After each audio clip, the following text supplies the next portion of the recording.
ফেব্রুয়ারিতে নির্বাচন অনুষ্ঠানে এরই মধ্যে সামগ্রিক প্রস্তুতি নিতে শুরু করেছে অন্তর্বর্তী সরকার।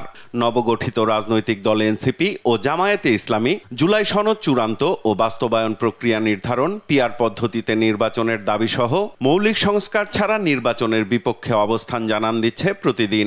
এমন পরিস্থিতিতে সরকারের পক্ষ থেকে নির্বাচনের সম্ভাব্য সময় ঘোষণা হলেও নানা প্রশ্ন উঠছে জনমনে।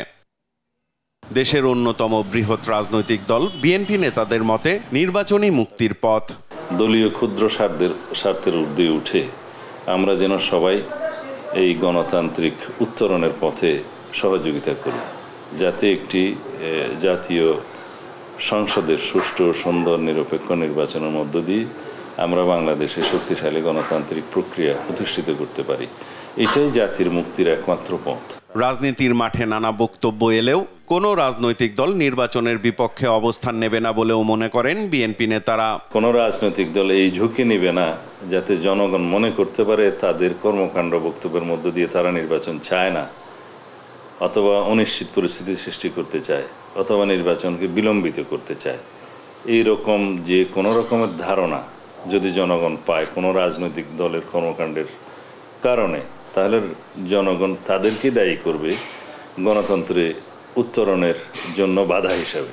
নির্বাচন কেন্দ্রিক কেউ কুতর্ক তৈরি করলে সে বিষয়ে সরকারকেই ব্যবস্থা নিতে হবে দাবি বিএনপির স্থায়ী কমিটির সদস্য ইকবাল হাসান মাহমুদ টুকুর। এত রক্ত, এত কিছুর মূলে তো নির্বাচনটাই ছিল।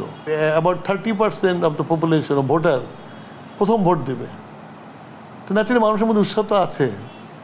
তো সেইটাকে বঞ্চিত করার জন্য এইসব কুতর্ক নিয়ে এসে নির্বাচনকে পিছিয়ে দেওয়ার কোনো অর্থ আছে বলে আমি মনে করি না। জামায়াতের দাবি নিয়েও সমালোচনা করেন তিনি। এই দলটা সবসময় উল্টা পথে হাঁটে।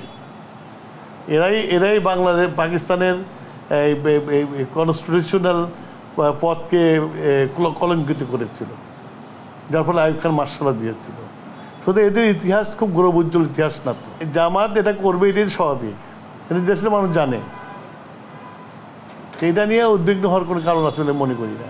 উদার গণতান্ত্রিক দল হিসেবে সব ধর্মবর্ণের মানুষকে সাথে নিয়েই বিএনপির রাজনীতি, এমন দাবি বিএনপির এই নীতি নির্ধারকের। আমাদের যে রাজনীতিক যে আদর্শ, সে আদর্শ ধর্মভিত্তিক না তো।